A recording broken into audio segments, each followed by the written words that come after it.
မင်္ဂလာပါတသားမိမိတို့ရေတသားမိမိတို့စောင့်မျှော်နေကြတဲ့ဇလန်းပုံမြင်လေးတွေနားထောင်ရမယ့်အချိန်လေးကိုရောက်ရှိလို့လာပါပြီကွယ်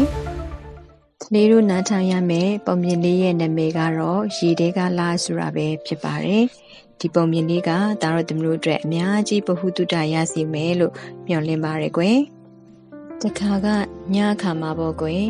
မြောက်တကောင်ဟာစောက်ကစားရင်းနဲ့ရေကန်လေးတစ်ခုအနားကိုရောက်ရှိလာတာပေါ့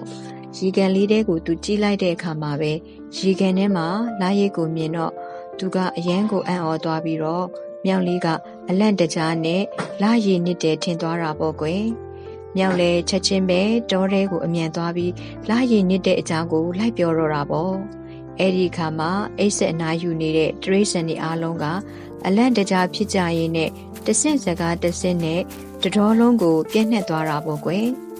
လာကြီးမရှိတော့လို့ရှင်ညပိုင်းအလင်းရောင်မရတော့မှကိုစိုးရင်ကြောက်ကြတဲ့တရိတ်ဆန်တွေရှိကြသလိုတောကြီးပြက်စီးသွားကြမယ်ကဘာကြီးပြက်စီးသွားတော့မယ်လို့ကောလာဟာလာပြောနေတဲ့အချူတရိတ်ဆန်တွေကြောင့်ကြောက်လန့်သွားကြသူတွေလည်းရှိကြတာပေါ့ကွယ်အဲ့ဒီအချိန်မှာရှင်တွေဟာသူတို့နှမောင်းနေနဲ့ကန်ရရေတွေကိုစုပ်ယူပြီးအပြင်ကိုခက်ကြတာပေါ့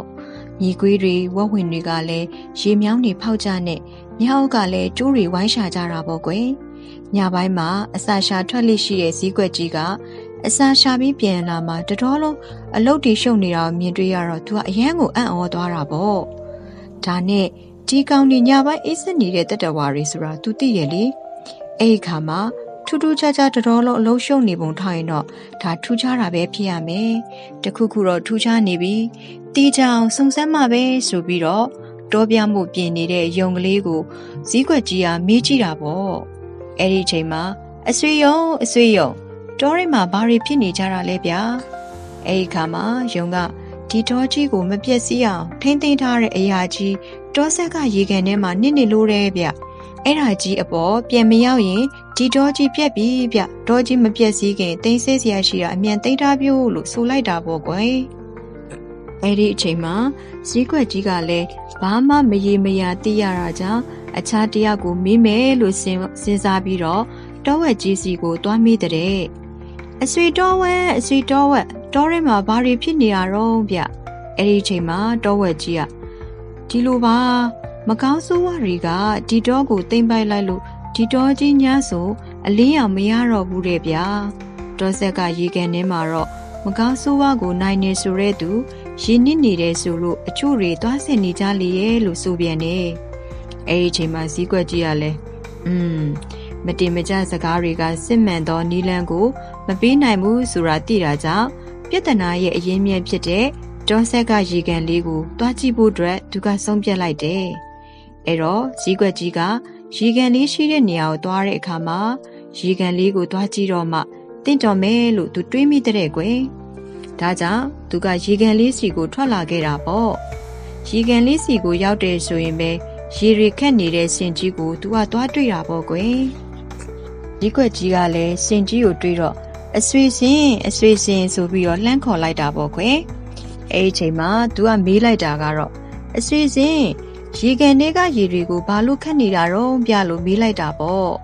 အဲ့ဒီချိန်မှာစင်ကတော့မသိပါဘူးကွာမြောက်ကရေအကုန်နေခတ်ပေးပါဆိုလို့ခက်နေတာလို့စင်ကပြန်ဖြေလိုက်တာပေါ့ဒီလိုနဲ့မြောက်ကိုဈေးကွက်ကသွားမိတော့မှလှကြီးရေနစ်နေတဲ့အကြောင်းကိုဈေးကွက်ကတေးသေးချာချာသိရတော့တာပေါ့ကလေးတို့ရဲ့အဖြစ်မှန်ကိုသိရတော့ဈေးကွက်လေးကအားရပါရရဲလိုက်တော့တာပေါ့အဲ့ဒီချိန်မှာကျုပ်အစာရှာထွက်နေတဲ့တခြားအောင်လုံးလာကကျုပ်နဲ့အတူလိုက်နေတာဗျခမည်းတော်ကောင်းကင်ကိုမောကြည့်ပါအောင်လို့မြောက်ကလေးကပြောလိုက်တာပေါ့ကွယ်အဲ့လိုပြောလိုက်တော့မှအခြားတရိတ်ဆန်တွေကလည်းကောင်းကင်ဘော်ကလာကြီးကိုတတိထားမိကြတော့တာပေါ့အဲ့တော့မှ